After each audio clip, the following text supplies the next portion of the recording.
اور کبھی آپ کو پتا ہے کہ یہ کائنات ہے کتنی بڑی؟ یہ تو کسی کو نہیں پتا. ہیں؟ یہ تو کسی کو نہیں پتا. نہیں، سائنسدانوں نے اندازہ لگا لیا ہے. روشنی کے سفر سے روشنی 1,86,000 میل فی سیکنڈ کے لحاظ سے سفر کرتی ہے. درست؟ صحیح. اور اس کائنات کے پرلے کنارے سے جو اس وقت سب سے دور ہے، وہاں سے جو روشنی 18 ارب سال یا 20 ارب سال پہلے چلی تھی، وہ اب یہاں زمین پہ پہنچ رہی ہے. اور وہ 18 ارب سال پہلے کے واقعات اس زمانے کی روشنی پہنچ کر بتا رہی ہے کہ میں کتنی دور سے آئی ہوں اور کیا پیغام لائی ہوں. تو کائنات کا فاصلہ اتنا بڑا ہے کہ اگر ایک شخص روشنی پر چڑھ کر سفر کرے 1,86,000 میل فی سیکنڈ، تو اس کو کائنات کے دوسرے کنارے تک پہنچنے کے لیے کتنا وقت درکار ہوگا؟ 20 ارب سال یا 18 ارب سال. لیکن 18 ارب سال سے زیادہ اس لیے کہ کائنات پھیل بھی رہی ہے اور دور ہٹ رہی ہے. تو جب وہ کنارے پہ پہنچے گا تو کنارہ اور دور ہٹ چکا ہوگا. اب سمجھ گئے بات کو؟ اب آپ کو پتہ ہے کہ حضرت عیسیٰ علیہ السلام کے متعلق مولوی کیا کہتے ہیں کہ کس آسمان پر اٹھائے گئے؟ چوتھے آسمان پر. ٹھیک ہے؟ کل کتنے آسمان ہیں؟ 7. تو چوتھا آسمان مڈل میں ہوا نا. ٹھیک ہے؟ تو مڈل کا فاصلہ یہاں سے کتنا ہوا؟ 10 ارب سال. ٹھیک ہے؟ اب حضرت عیسیٰ علیہ السلام اگر روشنی پر چڑھ کر اس وسطی آسمان کی طرف جا رہے ہوں تو ابھی یہاں کنارے پہ ہوں گے کہیں، کیونکہ 2000 سال اور 10 ارب سال میں بہت فرق ہے، بے انتہا فرق ہے. تو ابھی تو پہنچے ہی نہیں. اور ہاتھ لگا کر اگر فوراً واپس مڑیں تو مولوی آپ کو یہ کہتے ہیں کہ 20 ارب سال تک امید ہے کہ عیسیٰ علیہ السلام واپس آ جائیں گے. یعنی کہتے یہ نہیں ہے مگر مطلب یہی ہے ان کا، کیونکہ کہتے ہیں لفظاً مانو. تو یہ نبی لوگ ٹائم سپیس سے آزاد نہیں کیا؟ ہوتے؟ یہ نبی پیغمبر ٹائم اور سپیس سے یہ لوگ آزاد نہیں ہوتے؟ کیا وہ خدا کے قانون سے آزاد ہیں؟ نہیں، معراج شریف بھی تو نہیں، ہی ہے نا. میں یہ پوچھ رہا ہوں ٹائم اور سپیس سے آزاد ہوئی ہے نا. خدا کے قانون سے آزاد ہیں؟ نہیں، خدا کی میری بات کانسنٹ کے ساتھ تو ہے نا. میں کہہ رہا ہوں خدا کے قانون سے آزاد ہیں کہ نہیں؟ نہیں. سپیس اور ٹائم کس نے پیدا کیا ہے؟ خدا نے. تو اس سے کس طرح آزاد ہو سکتے ہیں؟ لیکن خدا کی کانسنٹ کے ساتھ. کیا؟ اس کی مرضی کے ساتھ. کیا آپ اپنا قانون اپنی مرضی سے توڑ دیتے ہیں؟ اگر مقنن اچھا ہو تو وہ قانون میں گنجائشیں رکھتا ہے، اس کو توڑا نہیں کرتا. یہ جاہل لوگ ہی ہیں جو اپنے قانون بناتے ہیں، ناقص بناتے ہیں اور پھر توڑنا پڑتا ہے ان کو. جو مقنن اچھا ہو وہ قانون میں گنجائشیں رکھا کرتا ہے، توڑا نہیں کرتا. اللہ تعالیٰ کو اپنے قانون بنا کر توڑنے کی ضرورت کیا تھی، جبکہ قرآن خود کہتا ہے کہ میرے قوانین جو ہیں زمین و آسمان پر حاوی، ان میں ایک ذرہ بھی رکھنا نہیں ہے. کبھی پڑھی نہیں آپ نے یہ آیت؟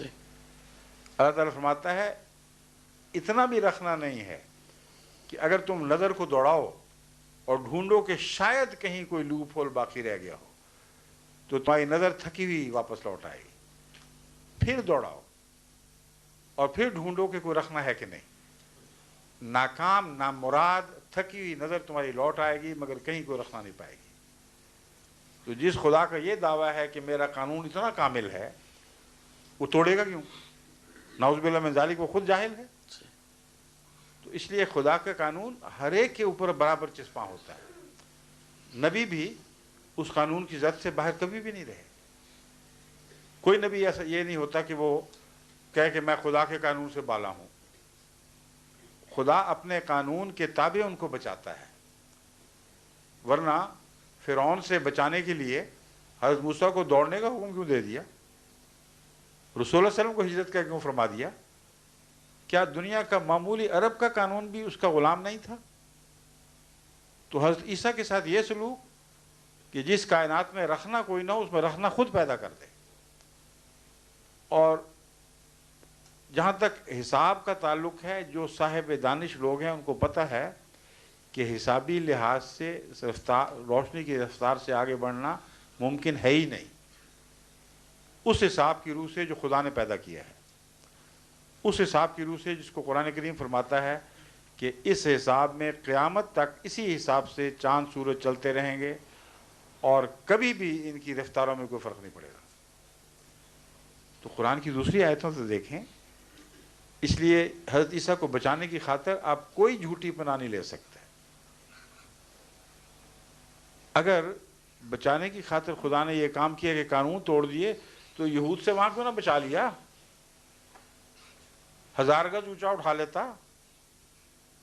یہود نے پہنچ جانا تھا 1000 گز تک. چوتھے آسمان پہ ضرور پہنچا کے رکھنا تھا. سارے قانون تہس نہس، سب نبیوں سے الگ سلوک. عقل کی باتیں کریں، خدا کا خوف کریں. قرآن کریم نے جو نقشہ کھینچا ہے اللہ تعالیٰ کی قدرت کاملہ اور حکمت کا، صرف عیسیٰ کو بچانے کی خاطر آپ اس کو توڑیں گے اور یہ بھی نہیں سوچتے کہ وہ آ کے کرے گا کیا. وہی عیسیٰ آئے گا نا جو پرانا تھا. اگر مولوی کی بات آپ مانتے ہیں تو وہ کیا تھا؟ کس کی طرف رسول تھا؟ بنی اسرائیل کی طرف جی یا اسلام کی طرف؟ بنی اسرائیل. قرآن نازل ہوا تھا اس پر؟ نہیں. اچھا اب بتائیں، وہ اسپیس میں بیٹھا ہوا نا ابھی تک. رسول اللہ علیہ وسلم کو آئے ہوئے کتنا عرصہ ہو گیا ہے؟ 1400 سال. حضرت عیسیٰ اوپر غیر مسلم نبی کے طور پر بیٹھے ہوئے ہیں یا مسلم نبی کے طور پر؟ یہ تو کرسچنز کا اپنا کانسیپٹ ہے، مسلمز کا اپنا ہے. وہ مسلمان تو نہیں نا پھر؟ نہیں. تو غیر مسلم نبی یہاں آ کے کرے گا کیا؟ جبکہ قرآن کہے گا رسول الی بنی اسرائیل، اور وہ جو رسول کے ظاہر ہونے کے باوجود اپنا دین نہ بدلے اس کی غلامی کریں گے آپ؟ عقل سے بات کریں. قرآن تو کہتا ہے ہم نے اس کو تورات کے تابع کیا، انجیل کے تابع کیا. قرآن کا ذکر بھی نہیں فرماتا کہ قرآن کے تابع کیا. تو آپ کو انجیل ہی پڑھائے گا نا آ کے، یا تورات کی تعلیم دے گا؟ تو وہ خود مسلمان ہو گئے، آپ کو عیسائی بنا دے گا آ کے. تھوڑا سا غور کریں، عقل دوڑائیں کہ یہ ہو کیسے سکتا ہے. حضرت عیسیٰ علیہ السلام آسمان پر بیٹھے ہوئے، رسول اللہ صلی اللہ علیہ وسلم ظاہر ہو گئے اور ان کو خبر ہی نہیں. اور اگر آپ کہیں کہ خبر ہو گئی تو خدا نے براہ راست خبر دی نا. پھر خبر ہونے کے بعد مسلمان ہوئے کہ نہیں؟ ہونا پڑے گا. مسلمان ہوئے تو اسلام پر عمل کیسے کریں گے؟ اسلام کی تعلیم براہ راست دل پہ نازل ہوگی، اور اگر دل پہ براہ راست نازل ہوئی تو ایک شریک نبی پیدا ہو گیا کائنات میں. یہ سارے ظلم، یہ سارے فساد اس لیے برداشت کرنا چاہتے ہیں آپ کہ مرزا صاحب کو سچا نہ مانے. سب کچھ اپنا جھوٹا کر دیا کہ مرزا صاحب کو نہ ماننا پڑے. یہ عقل کا سودا نہیں. بیٹھیے. Thank you sir.